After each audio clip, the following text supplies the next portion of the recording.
കണ്ടു കണ്ടു കണ്ടില്ല, കേട്ടു കേട്ടു കേട്ടില്ല. കൊച്ചു പൂമ്പൊടിയായി പൂമഴയായി കിന്നാരം ബോഡിയല്ലോ. ഞാൻ തൊട്ടു. എടി നിന്നെ ഞാനുണ്ടല്ലോ.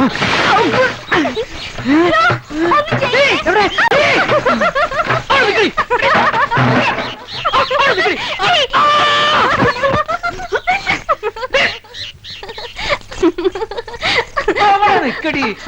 ഇനി നീ എങ്ങോട്ട് ഓരോടി പറ.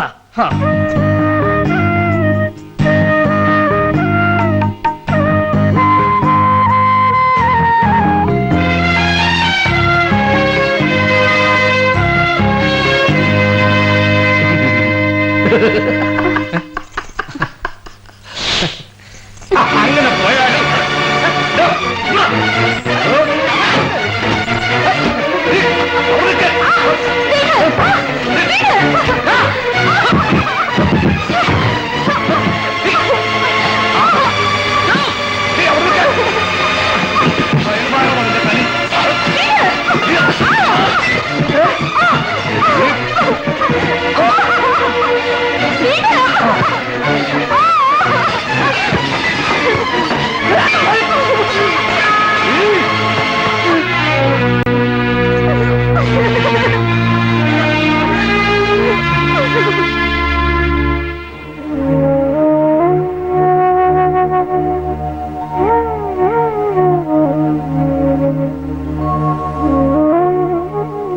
സമയത്ത് ഞാൻ അവിടെ എത്തിയതുകൊണ്ട് ഒന്നും സംഭവിച്ചില്ല. ഈശ്വരാധീനം.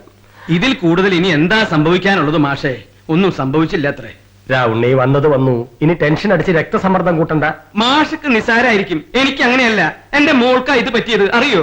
തന്റെ മോൾ എന്റെയും മോള് തന്നെയല്ലേ. എന്താ ഉണ്ണി ഇങ്ങനെ പറയുന്നത്? അങ്ങനെ കരുതിയോണ്ടാ ഇങ്ങനെയൊക്കെ ഉണ്ടായേ. കുറ്റം തന്റെ ഭാഗത്തുമുണ്ട്.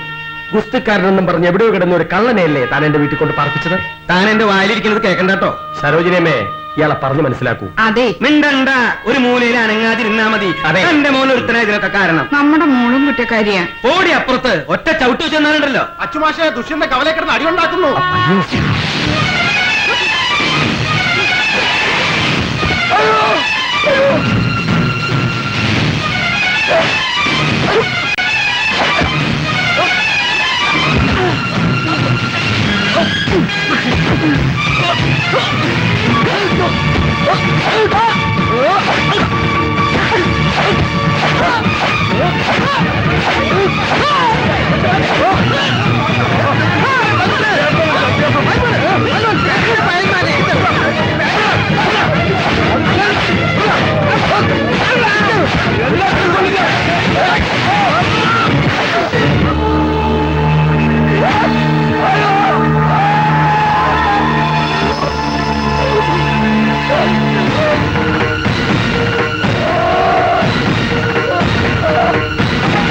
എന്നു മുതലടാ ഫയൽമാനായത്?